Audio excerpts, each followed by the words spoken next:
Thank you, Mr. Secretary, for sticking it out for over 4 hours here today. We appreciate your time, and we appreciate your service to the nation. Good to see you, sir.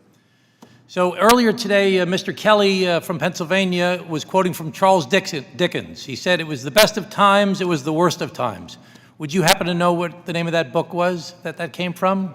Tale of Two Cities. A Tale of Two Cities, which is very appropriate for what I think, see happening at this hearing here today. Yeah, we might say Manhattan and Dallas.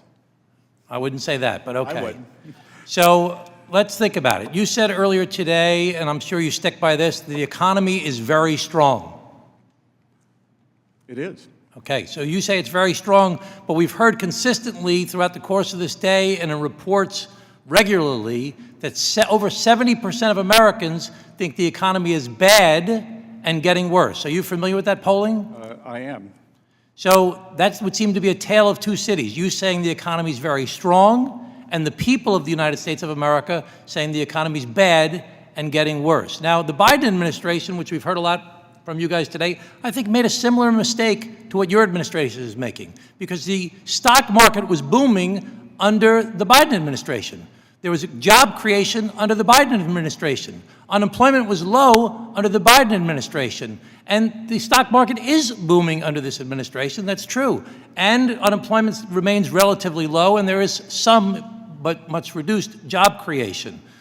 But you're making a mistake, I think, to not listen to what the American people are saying, which is that they're very unhappy with the economy because of the way it's affecting them. So have you heard of the expression, the K economy, or the K recovery?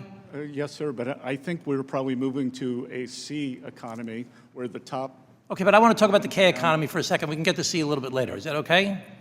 Okay, so the K economy has one group of people going up and another group of people going down. It's a K economy. So in the K economy, the top group sees a booming stock market. But as you mentioned earlier, one of the reasons you wanted to do what you call Trump accounts is because 93% of the stock holdings in America are held by the top 10%. But the lower income Americans, 50% of Americans, have only 1% of the stock holdings. So while the stock market may be booming for much of the people in the United States of America, they have booming gas prices and booming grocery prices. In the K economy, we have your friends and some of friends of the people here that talk about buying second homes. But in the other part of the K economy that's going downwards, people can't afford to buy a home. Young people especially are foreclosed from being able to buy a home in this K economy. In the K economy, you have a group of people that their friends are talking about the great vacations they're going on. They're going to these exotic places. They're doing these interesting things. In the other part of the K economy, people have a hard time paying their bills. So there's these tale of two cities that's taking place in the K economy here in the United States of America right now. Now, Mr. Secretary, you attended the president's inauguration, were you?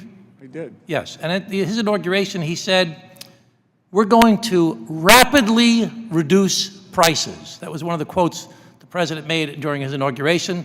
He made many quotes like that during his campaign as well. Do you think that the prices in the United States of America have been rapidly reduced? I think before the Iran conflict began that the rate of change for inflation, both headline and core, had come down substantially. Well, people don't think that prices have been rapidly reduced. So you do admit, though, that the war has caused prices to go up for gasoline, for example. 100%. And you also agree, well, they didn't go up 100%. They only went up 50%. No. You agree with me 100%. Okay, that's better. I'm glad to see somebody on this side is funny. Okay. So the second thing is that the tariffs. Do you think tariffs have caused prices to go up? Negligibly. You don't think prices have gone up significantly because of, you just reduced tariffs the other day on farm equipment because you wanted to reduce prices on farm equipment because you thought it caused the prices to go up. Again, overall, the levels, what we saw last year was goods inflation was down. Well, I would argue that tariffs have caused prices to go up, and there's a lot of economists and groups such as the Yale Budget Lab, which you used to teach at Yale, didn't you? Yeah, you used to teach it? The Yale Budget Lab is a bunch of Biden-era second stringers. Okay, well, you taught at Yale, I understand. You taught 3 classes, the 20th century financial booms and bust, hedge funds, and a seminar on financial panic of 2000 to 2009. So I don't know why you're knocking Yale. You used to teach at Yale. You went to Yale. Didn't you go to Yale? That's why I get to knock Yale. Okay, so tariffs have caused prices to go up. The wars caused prices to go up. Do you think the deficits that were created by the big, beautiful bill are causing interest rates to stay artificially high? No, but what I can tell you is that, let's cite MIT. MIT said that 50%, actually, let's be precise, like they are 44% of the 21.5% inflation we saw during the Biden years came from the Biden deficit. No, but I'm asking you, do you think the deficits that were created by the big, beautiful bill are causing interest rates to stay artificially high? Yes or no? That's simple. I'm out of time. Come on. No, Congressman, we had a fiscal contraction last year. Okay. So the deficit went down. So you should. Okay, I'm just going to argue, you should Mr. excoriate your Secretary. staffer. I'm just going to argue, Mr. Secretary, that prices are up, gas prices are up, grocery prices are up, energy prices are up, healthcare prices are up, interest rates are high, all specifically related to the policies of this administration. Mr. Secretary, thank you again for your service. I really appreciate it.